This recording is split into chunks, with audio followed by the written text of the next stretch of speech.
This is a special report from ABC News Digital. Good morning. I'm Ty Hernandez in New York with an ABC News Digital special report. Big changes at Microsoft as the big man, Steve Ballmer, announced he will be resigning in the next 12 months. Joining us live with more on this is Yahoo Finance's Mike Santoli. Mike, thank you for joining us. Sure thing. So Ballmer was responsible for Xbox, Bing, and he also purchased Skype. But those are the highlights. Really, for months, people have been calling for his resignation. Where did he go wrong? Well, I think the company in general, if you think about when he took over, January of 2000 was almost the exact peak of the technology bubble of the 90s, which Microsoft was, one of the leaders and basically had a quasi-monopoly in its main business. When you have a company like that Ballmer was overseeing to try to figure out what the next wave was going to be, he just didn't quite succeed. They didn't capture really the whole market in search or in mobile or in tablets. So a lot of the hardware innovations that came about during his tenure obviously did not come out of Microsoft. Interestingly, he just initiated a big revamping of the company to actually more orient it toward hardware, but he's not going to be the one to follow that through. Still, it's a company that makes a lot of money and still has a lot of money. Certainly does. No, it is billions and billions of cash flow every year. It's still one of the most valuable companies in the world. It's not a matter of it being a failing company, but there was a sense that under Ballmer, it didn't have a real clear strategic vision for what was going to be next. It was still tethered largely to the PC economy as opposed to mobile and other areas. Its tablet was not necessarily a hit, to say the least.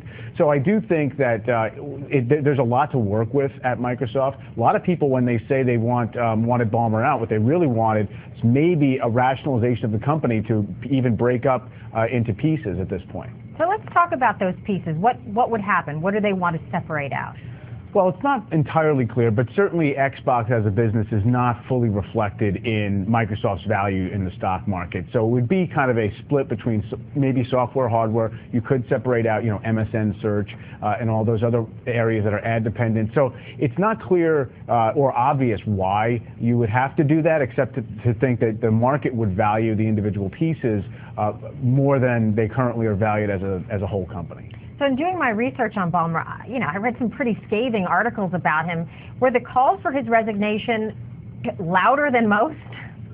Well, they were loud because of the prominence of the company and because a lot of people in the technology industry are very passionate about, which companies are innovating well, which ones aren't. He also had this cast to him. He's 57 years old now, so clearly it's not a no-brainer that he retire right now, but he's been in the job a long time. 13 years is a very long time to run a huge company like that, and a sense that he was sort of rooted in the prior generation that built Microsoft, along with Bill Gates, as opposed to, somebody who was more forward-looking. Also on a personal level, people, didn't necessarily find him warm and cuddly.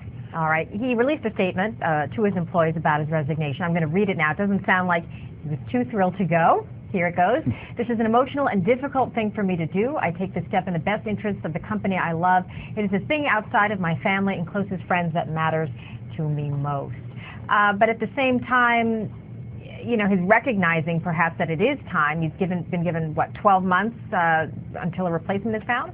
Well, at least, at most 12 months. So what he's essentially saying is as soon as the board finds a successor as CEO, he will retire. So the 12 months is just kind of at the outside, if it possibly could take that long. I actually think it'll be much, much less than 12 months. And yes, it does seem like there's some ambivalence or reluctance attached to it. Not too surprising, but I don't really at all see it as the board dismissing him or anything like that.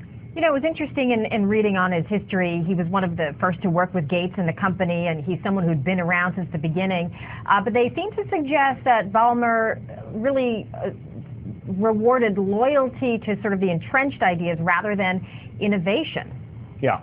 No, that is definitely the knock on him, but it's hard for me to say whether that was him personally that basically imposed that sense, or whether it's the natural outgrowth of being a company that's incredibly dominant in one area. So that every new idea that comes along, you worry about, well, is it going to cannibalize our existing business? It's very hard for big companies that have huge market share to be the ones to innovate for the next step.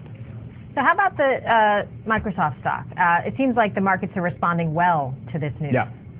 Well, they are. They clearly think that not only Ballmer leaving and a new CEO coming in could be a catalyst for for some kind of a corporate restructuring, but just a general, raise the metabolism level at Microsoft. It's always been, a very inexpensive stock, or always, for the last several years, very inexpensive stock based on how much money they earn today. The question has always been, can they sustain it and actually make it a growth story again? And so the market is essentially saying maybe it's more likely under somebody else. By the way, Ballmer himself owns more than 300 million Microsoft shares, so at some point this morning he was had an additional close to $1 billion net worth. It's kind of a good news, bad news thing. That's right. All right, Mike Santoli from Yahoo Finance, thank you so much for joining us. Thank you. All right, now we're going to bring in ABC's technology editor, Joanna Stearns, who's been working this story all morning. Joanna, thank you for joining us. Yeah, good to be here. All right, so he's on his way out. Someone else will be on their way in. Do we know who that person might be or what their background is going to be? That's the big question now. Who comes next, right? Who comes after Ballmer, who's been in this position for quite a few years, obviously following Bill Gates, who was a very notable leader and who really led the company. And, the question is it going to be someone from within or is it going to be someone from without? And so they are obviously going to start conducting a search for this. That's going to be headed up by the board. And when you think about who might come from within, there are a couple of names that come to mind, though this does come after a couple of really high-profile executives have left. So back right after Windows 8 launch, which was a big launch in October, in November, the head of Windows 8, Steven Sinofsky, actually exited, and there were a lot of talk, and my sources say a lot that they just did not get along, and Ballmer did not feel like he was the right person to lead the Windows platform. And so stepping in for him was a woman named Julie Larson Green, and she has now taken over in a big restructuring of the company, a division that really focuses on the devices. And so she's really now heading up the devices, everything from their Surface tablet to the Xbox. Another name that comes to mind is Terry Myerson. He is now heading up the operating systems. He oversees Windows, the Windows Phone, across all of those platforms. So those are two names from within. But of course, they might take this search broader and look at people within this industry. And that might be something that Microsoft might need. They might need that fresh idea, someone coming from another company, seeing this whole industry from afar and seeing where Microsoft can really play. Do you think that devices is going to be the focus, the number one focus in terms of their choice for a new leader in the company? Their tablet didn't do well, they're foraying to phones, and ebooks didn't succeed. Is that really what they want to do? I think that's one major component. Where you look at the race right now in the tech industry, it's which company is going to do devices well, but who's really going to do it across the devices well? Who's going to play really well with phones and then have that experience sync well with your tablet, with your laptop, and then with the TV. The TV is a big next market for Microsoft, with Xbox coming out, the new Xbox One coming out this fall. They haven't said the exact date, but it's going to come out this fall for the holiday season. So I think that the next push, and whoever this leader is, has to see that across all of these platforms. Has to be a real leader in seeing the synergy between all of these. And Ballmer's actually taken steps in that regard. One of the things he did a couple of months ago in the beginning of the summer was completely reorganize the company to get all of their products to work better together. So they have now all of the Xbox team really working with the Windows team, or at least that's what we're hearing from reports. Though that's something that was a really big problem, and one of the problems that has held Microsoft back is that just the company wasn't talking to each other. The Windows division wasn't talking to the Xbox division, and so how are you going to have a tablet that plays well with your TV if those people within the company, this massive company, aren't communicating well? Is the perception that Apple may be in a slump something that Microsoft may try to move in and take advantage of now?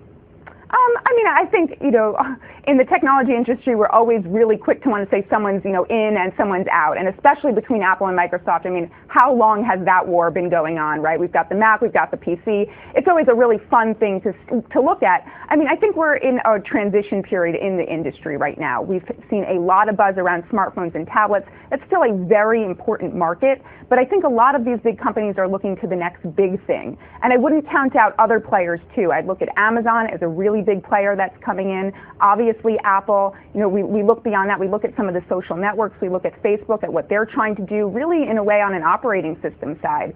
So all of these companies are really coming into play right now into figuring out how are we going to get a better ecosystem of products. All right, Joanna Stern, thank you so much for joining us and help us put it all in perspective. And again, our thanks to Mike Santoli at Yahoo Finance. This has been an ABC News Digital Special Report. I'm Ty Hernandez in New York. This has been a special report from ABC News Digital.